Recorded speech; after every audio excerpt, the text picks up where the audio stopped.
Guys, welcome to my channel. বুঝতেই পারছো চাদর দেখে যে এখনও ঠান্ডাটা বেশ ভালো আছে। প্রথমে ভাবলাম কিছু নেব না গায়ে, কিন্তু তারপরে দেখলাম না, হালকা হালকা হাওয়া দিচ্ছে তো গায়ে জড়িয়ে নিয়েছি।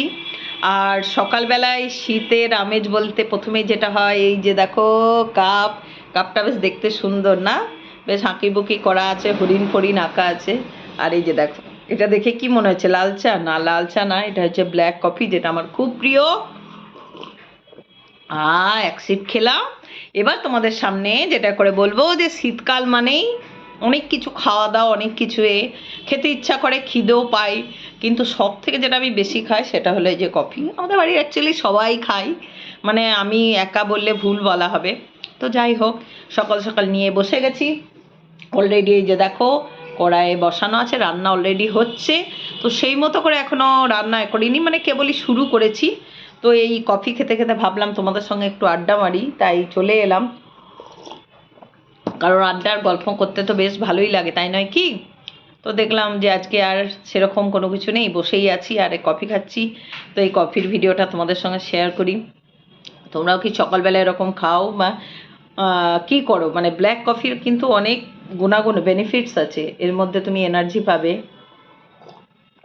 প্লাস যারা ওয়েট লস করতে চাইছো তাদের জন্য ভালো, কিন্তু তোমাকে উইদাউট সুগার খেতে হবে, কারণ এর মধ্যে তুমি যদি চিনি মিশে দাও সেটা তো ক্যালোরি হয়েই গেল। আর চিনি দিয়ে যে কোনো জিনিসই বলো, কফি বলো, চা বলো, একদমই খাওয়াটা কিন্তু ঠিক নয়। যারা পারে না তাদের মিনিমামে, কিন্তু ওই ব্রাউন সুগার যেটা হয় সেটা মিশিয়ে তোমরা খেতে পারো, তাহলে অনেকটা এর হার্মফুল থাকে না, কম হয়। তো কথা হচ্ছে যে, কিন্তু আমি সত্যি বলছি, মিষ্টি ছাড়া একদম উইদাউট সুগারই এটা আছে, এবং এটা খাচ্ছি, তাই ভাবলাম যে আমিও খাচ্ছি, তাই তোমাদের সঙ্গে একটু শেয়ার করি।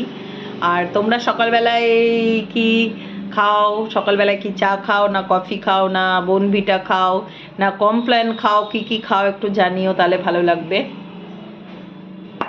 তো আমার প্রায় দেখো শেষের দিকে কাপ হয়ে গেল।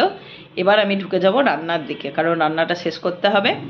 তো বন্ধুরা, আজকে এইটুকুই। ভালো থেকো, সুস্থ থেকো, টাটা, শুভ সকাল সবাইকে।